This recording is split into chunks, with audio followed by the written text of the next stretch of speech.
everyone, thank you for joining me for another Knit with Hannah video. We're going to look at storing leftover yarn today, and there are quite a few ways of storing leftover yarn, so I've recorded here two ways. We have a second part next week which shows you a third way of storing yarn. So do let me know in the comments below how you organise your yarn at home. What do you do with your leftover and your stash? Here we go.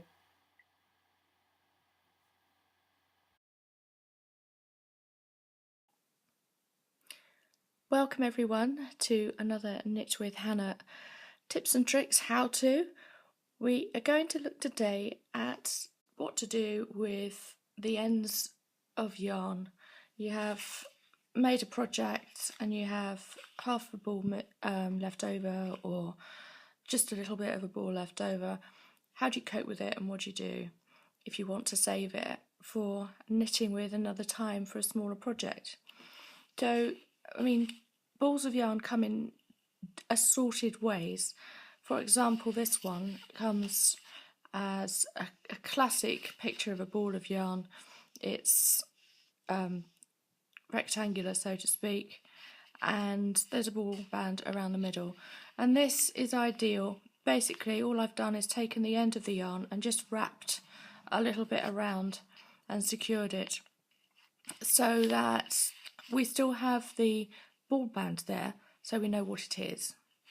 We still have all the washing instructions, we know what size it is, what gauge it is, and there's enough of a ball there. We could actually, if ever we want to come back and use it, it's easy to weigh it on a digital kitchen scales and know how much we've got. You could even do that now and write it on the ball band. So that's one option. Another option here, what we have is two balls of wool that are half finished. There's a little bit less of this one left than there is this. However, there's enough to want to keep it. Certainly, I would want to keep this. It's ideal for doing a stripe or a stranded colour section if it's a contrast rather than the main colour.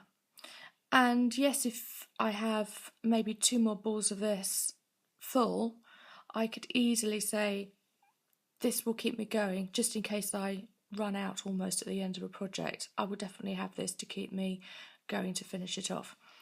So what I'm going to do here is use this one first. I'm going to sort this one out. I have the ball band. I have also cut out a bobbin from cardboard. You can see it's quite a simple shape. It looks like a spool of thread. I've got a couple of slits here just to put the ends of the yarn in, and I'm now going to wind that up. I'm going to find an end and see what happens. So I'm going to use this cardboard along with my hand to wind this up so that the yarn, once it's on the bobbin, isn't too tight. There we go. I'm just going to wind all the way through this.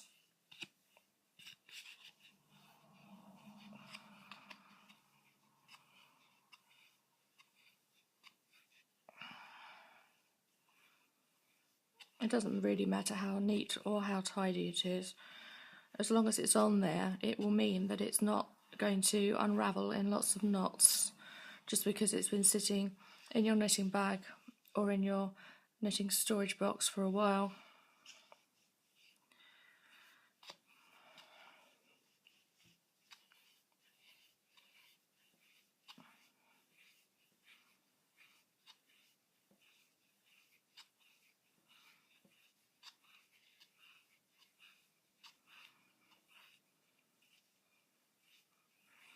There you go, you can see I'm almost done and I have a knot appeared. So I'm going to take my hand out of there and just gently loosen this. If you go at it like a bull in a china shop, then you're going to have a more difficult problem than you started out with. That was quite easy. So put my hand behind it again, and I'm winding up around the bobbin and my hand. And we have another little knot, and this is not unusual. It sometimes happens as you're knitting and you get to the end of a ball as well. So again, got my hand around the back, and there we have it. There is the last piece, and I'm going to put that through the slit that's at the top here, so we know that is the beginning of the yarn. Just loosen that up, and as far as this is concerned, I'm going to just slip this through there. This has not only all the instructions for washing, it has the gauge, it has the brand, the name, but it also has the colour code. So if I want to repeat a project with this yarn, I know which colour I'm looking for. If, of course, it's still available, I might be lucky. Thank you for watching. Of course, you need to watch next week, so sign up to my YouTube channel, Knit with Hannah, and you will have a notification. There are also e-courses on my website with knitters for knitters of all abilities. Please share any questions or requests for videos in the comments below. You can find me on Instagram, where I'd love to see any of your latest knitting projects, at Knit with Hannah, #Knit with Hannah. I hope you'll join me again soon.